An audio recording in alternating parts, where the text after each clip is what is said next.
Here I am. You know me quite well by now, I hope, unless you've tuned in for the first time, in which case, hello.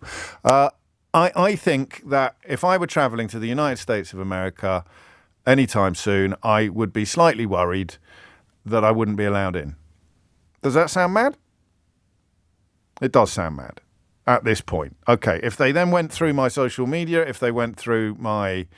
if they found... I suppose we should play that clip, shouldn't we? Is there anyone in the world that still respects us? They've been calculated in a way that makes back-of-the-envelope Crayola crayon scrawlings look like the work of Isaac Newton.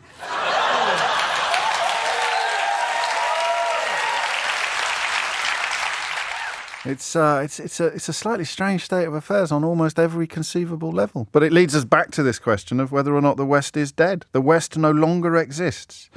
What does she mean? Vanessa is in Glasgow. Vanessa, what would you like to say? Hiya, James. Hello. Big fan. Thank I'm you. delighted to hear that you're on such a show. Oh, that is brilliant. So I think what she kind of means, what one of your previous callers there said was, the West as being a post-war society, Yes. post-World War II. It was kind of based on three ideas: the free markets, security, and cooperation. As we know, the free markets crashed in 2002, in 2008, in 2020. Security is no longer stable, with the US being such an unstable characteristic Also, now. the tariffs are a nail in the coffin of free markets, aren't they? I mean, a pretty big Absolutely. nail. Absolutely. Yes. And he's abnegated any responsibility for international security. He's made it clear he hates the idea that America has a role in that space. Well, the whole idea of neoliberalism was new capital, new abilities for capital to travel, and tariffs are a barrier to that. Yes. So that's free markets gone, as well with the UK leaving the EU. Free markets gone. We had the security detail where the US and the EU were in cahoots, in bed together for everything. I'm thinking of the Iraq War, of course. Yes, of course. So Whoa, you've is done it now again. unstable. You've done it. Every caller is just making me remember things that I forgot. This is what I mean about not being able to keep up. Do you know who J.D. Vance blamed the Iraq War on? I dread to think. Have a guess. I would imagine the UK. Europe. He blamed the Iraq War on Europe. Germany and France particularly aggrieved, given that they were massively opposed to it, so much so that the United States renamed French fries Freedom Fries. But J.D. Vance gave a speech the other day in which he tried to blame Europe for the US invasion of Iraq. Anyway, carry on. And then, of course, the third one was cooperation on all fronts. So you have a scaling back of cooperation with Brexit, with other things like the Ukraine war, with what's happening in Palestine. People are divided over social issues and over global issues.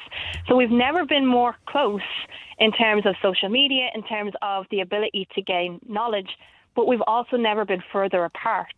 And those fractures in those three areas, the free market, security and cooperation, is leading us back to a post-World War I society where every group is factioned and there are no real global powers. Are you sure? Because I was loving your analysis until that last bit. The United States doesn't cease to be a global power. It just becomes an isolated global power. In terms of stability in the world, yes, that's what I'm talking about. Okay. That stability. But I mean, the big difference would be European cooperation is Brexit notwithstanding. Von der Leyen's argument this morning is that Europe is a place of cooperation and a place of freedom and a place of... But even that is fracturing. You can see the rise of the right from miles down the road. I mean, I know Marine Le Pen has been banned from standing in the election, yes, but that does not stop her party. So social market economy and liberal democracy, at least one of those two things is under fairly serious threat. We already have a populist leader in Italy. Hanging by a thread. And so what happens is when you come to this homogeny kind of breaking down, what happens is the scale of the economic crisis worldwide is so big that it's impossible for us as individuals to really accept or come to terms with. And so we become insular and just kind of concentrate on our own individual little section. I guess then, under this analysis, which is brilliant, by the way, von der Leyen is being a little bit Pollyanna-ish. She's being a little bit over-optimistic when she says, in Europe, children can go to good schools, however wealthy their parents are. We have lower CO2 emissions, higher life expectancy. Controversial debates are allowed at our universities. That's quite a barb, isn't it? It's papering over the cracks. It's trying to be optimistic, but all of that, and I think what she's trying to get at, all of that could be gone in a puff of smoke if we don't fight for it. Blimey. I mean, I can't fault a single thing you've said, but I was allowing myself a little puff of optimism until but you get. We can have optimism. I know. But first, I have to process the bleakness. I have to process the bleakness of your analysis before I can start building up my reserves of optimism. Because I thought, the New World Order, that line, that uplifting line about 87% of the world's of global trade has nothing to do with the United States of America. We don't have to be in thrall to them. And I think that is the thread. That is the thread. That's the silver lining. To which we cling. The world powers that's going to emerge out of this is what we make of it. And it depends on where we go as a society, where we go as a people, and what we're willing to accept. And this is why the attention economy now becomes a cause for very serious concern, because wherever it is coming from, the effort put into persuading people to believe things that are not true, to vote in ways that are damaging to their own interests, to buy into bigotries and various xenophobic prejudices, the effort is epic. And you're right, we are under threat in ways that we've probably never been under threat before. Maybe that is the speech Ursula von der Leyen should have given, or indeed should give next. Great caller, great accent, could listen to her all day, says Brian. Fantastic caller, says Claire.